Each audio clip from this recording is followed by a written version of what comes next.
Hi, my name is Ruth Agbalade, and this is my 2023 story. First of all, I want to thank God for bringing me to a new year. I mean, by the time you'll be seeing this video, it will be January 2024 already. And this is me just expressing and giving my personal story about how God pulled me through 2023. I would say in my almost 30 years of being on planet Earth, 2023 was the worst year ever, and I mean every word of that. It was a year full of pain, diagnosis, loads and loads of doctor's appointments. I was checking my medical history and I said I've had over 100 doctor's appointments. As at last time I checked, it was 115. And I have another appointment next week Friday, so it's still counting, right? But in the midst of all of this, God has been faithful, much more than faithful. The year started with lots of challenges. There was a day I was praying and I was so pissed. And I just felt like I want to write 2023 in one word. And I wrote about 56 words. In those words, I had crying, there was depression, there was antidepressants. In those words, there were ambulances, there was hospital appointments, gynecologists, GP, medications. Oh my God. Every pharmacy around me knew me because I was always coming for some doctor's prescription. There were days I had to pop medications on the bus because I was in severe pain. I'm thankful to God because 2023 did not swallow me. Actually, the devil was literally after my life in 2023. 2023 was a year that for the first time in my life I had suicidal thoughts, and I mean very serious depressive one. When I described it to my GP, she had to call the ambulance on me. I was like, you know what, this is really bad. But I thank God. I used to tell myself that if I did not die, or if the devil did not succeed in taking my life in 2023, the devil cannot try it again. Like, we have gone past that stage, you know. 2023 was a year. It was a year for me. 2 months in 2023 I can never forget is July and October. Oh my God. I dread the month of October 2023. October was full of so many things. October was full of heartbreaks. Okay, maybe one heartbreak. I mean, you know, it's so funny how I'm laughing about it now because I cried. Oh God. October was that month where I was numb. I mean, you know, where you cannot feel anything. It got to a point I could not feel pain, I could not feel joy, I could not feel anything. I could just wake up in the morning and I'm like this. Because the previous night I had cried and cried. Like, there were some times in the entire year of 2023 I would cry so much. Crying helps me feel better, right? So whenever I feel really bad, really depressed, and I want to cry, I would cry so much. I will make sure I have cried until I am satisfied.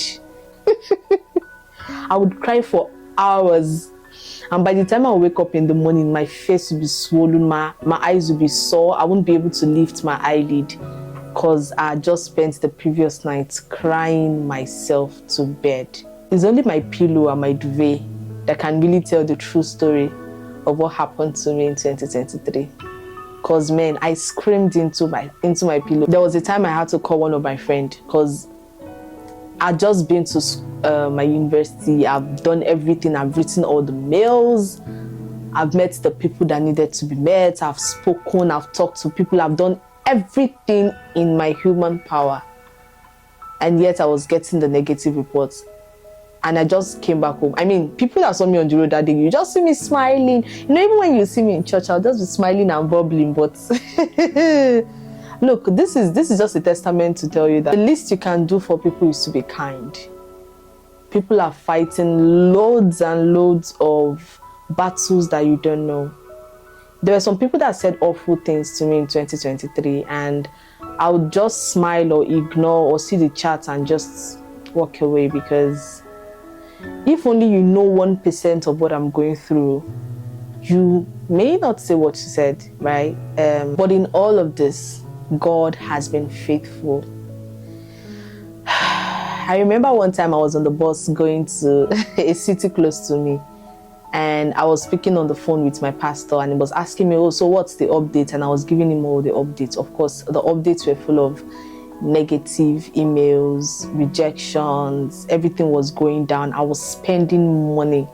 I would get paid on Friday and I would empty my account, sending money to immigration lawyers, sending money for drugs, for medications. I'm just coming from the pharmacy. I just spent some 60 pounds, some 250 pounds on medication. I spent, like, money would come in and money would go out immediately because I was fighting battles. Like, oh my days. 2023 was tough for me. I had episodes, terrible episodes. I will tell you my story one of these days. But God is faithful. In the midst of all of this, God kept giving me his word. It did not make sense. 2023 was a year that I prayed to God to take my life. 2023 was a year I said, look, they say there is light at the end of the tunnel. First off, I don't know who put the light at the end of the tunnel, but whoever that person is, you did not do well. Secondly, I am in this tunnel and it is too dark. 2023 was a year I would sleep and I would say, God, please do me a favor tonight. I want to go to bed and please don't wake me up. Let's have a deal. I'm going to sleep and please, I have had enough of life. Please, I want to sleep and I don't want to wake up. Don't wake me up. Just take the breath in my nose and let it be the end of it, because I am done. I have tried. I have suffered. I'm not doing it again. Just leave me alone. I want to die. 2023 was that year.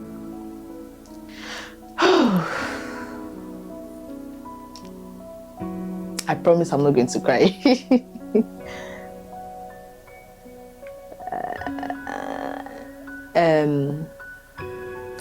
And I remember many times whenever I feel that way, the Holy Spirit was still there talking to me, but I was angry. I mean, I've been consistent with keeping a diary, a journal, since 2013. Many times I will rant to God and the Holy Spirit will just say quietly to me, Ruth, breathe. Just keep breathing. As long as there is breath in your nostrils, you'll be fine. God is not going to take your life. Just breathe.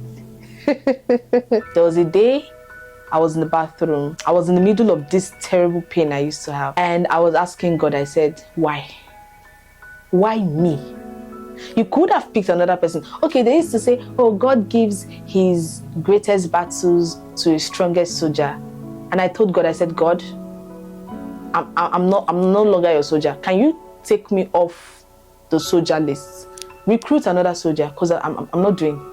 I told God, I said, God, yeah, I think for this particular battle you're talking about, I think you have lots of soldiers in your corner, in your list. Please give it to another soldier. I'm done.